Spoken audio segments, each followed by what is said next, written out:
Well, siguro hindi na tayo dapat magulat, Prami, kasi Mm, marami naman talagang hindi naging satisfied sa leadership ni Senator Escudero. Simula pa nung issue niya sa salitang forthwith. mm, Ah, at tila siguro nagalit na rin talaga yung taong bayan at pinapakita nga nila ngayon, ano, lalong-lalo na yung mga Gen Z at millennial na kababayan natin.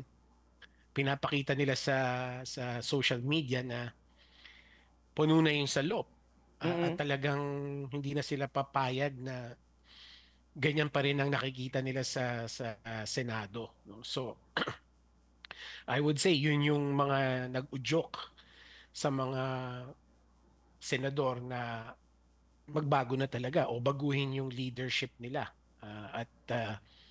Sino naman ang maipapalit kung hindi syempre yung minority leader na si Senator Soto. Lumalabas sa mga balita ngayon, lalong-lalo na coming from COMELEC, na marami sa mga mambabatas, presumably, kasama rin dun mga senador na somehow tumanggap sila ng mga donasyon from contractors, no? So hindi naman natin sinasabi na lahat ng senador tumanggap, but Mm, yung mga senador na tumanggap na hindi pa nabubunyag, syempre gusto nila maitago ang kanilang identity, no? So siguro nakita nila na dahil nabunyag na si Senator Escudero, baka susunod na sila. So they might as well change the leadership para kahit papano magkaroon ng pagkakataon na hindi lumabas yung mga pangalan nila. This is a very important lesson para sa mga politicians natin na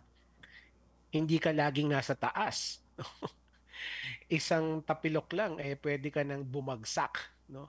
At yun na nga siguro yung pwede natin masabi dito sa nangyari kay Senator Escudero, na from being the golden boy of the Senate, the darling of the press mm, ng mga media sa Senado, mm. and a potential successor ng ni Pangulong Marcos.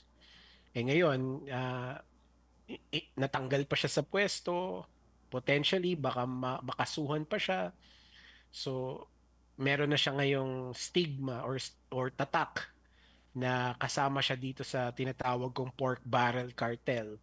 Mm, Kahit na ba kulang pa yung ebidensya, yung pangalan niya nadawit na, no? So mm, this is really a good lesson, no, para sa mga politicians natin. And even sa mga kababayan natin, huwag tayo magpadala dun sa mga golden boy image, no? mm. Kasi kung dynastic politician ka, most likely ah, hindi ka naglalakad sa tamang daan, no?